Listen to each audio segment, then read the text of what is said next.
Magandang araw po sa inyong lahat. Itinatanong sa Iglesia ni Cristo, bakit ang mga kaanib sa Iglesia ni Cristo ay hindi nagpipinitensya na katulad ng ginagawa ng iba na sinasadyang pahirapan at saktan ang kanilang sariling katawan. Mga mahal naming kaibigan, sa pagsunod sa mga utos ng ating Panginoong Diyos ay hindi po natin maiiwasang magtanggi ng ating sarili. Magsakripisyo o kaya ay magpakasakit. Subalit, hindi po kailanman ipinag-utos ng ating Panginoong Diyos na pahirapan natin at saktan ang ating sariling katawan. Kung nagdanas man po ng ganong pahirap at pananakit sa kanyang katawan, ang ating Panginoong Jesucristo nung siya ay narito pa sa lupa, hindi po siya mismo ang gumawa niyaon sa kanyang sarili, kundi ang mga Hudyo na umusig po sa Kanya. Ang pagpipinitensya na ginagawa ng marami sa kanilang mga paglilingkod ay nakabatay lamang po sa mga aral at utos ng mga tao. Hindi po sa mga aral ng Panginoong Diyos na nakasulat po sa Biblia. May kabuluhan po ba ang paglilingkod na nakabatay lang sa mga aral at utos ng mga tao? Ganito ang sagot dito po sa Kolosas sa 2:22 hanggang 23, ito ang mababasa.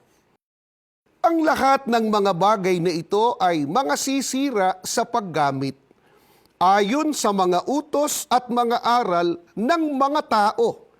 Ang mga bagay na iya'y katotohanang mayroong anyo ng karunungan sa pagsambang kusa at sa pagpapakababa at sa pagpapakahirap sa katawan, ngunit walang anumang kabuluhan laban sa ikalalayaw ng laman. Maliwanag po na kapag ang paglilingkod sa Diyos ay nakabatay lang sa mga aral at utos ng mga tao, kahit palakipan yon ng pagpapakababa at pagpapakahirap sa katawan, ayon po sa Biblia, yun po ay walang kabuluhan.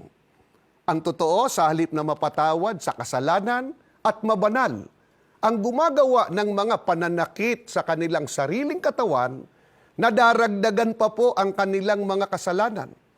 Sapagkat ang kahulugan ng kasalanan ayon sa unang Juan 3:4 ay paglabag sa kautusan. Meron po bang nalalabag na kautusan ng ating Panginoon Diyos? Ang isang taong sinasaktan niya, sinusugatan niya ang kanyang katawan? Meron po. Pakinggan ninyo. Dito po sa unang Tesalonica, sa 5:23, ganito ang pagtuturo. At pakabanalin kayong lubos ng Diyos din ng kapayapaan, at ang inyong espiritu at kaluluwa at katawan ay ingatang buo na walang kapintasan sa pagparito ng ating Panginoong Hesukristo. Ano po ang kautusan ng Panginoong Diyos na dapat nating gawin sa ating katawan? Ang sabi po, ingatang buo.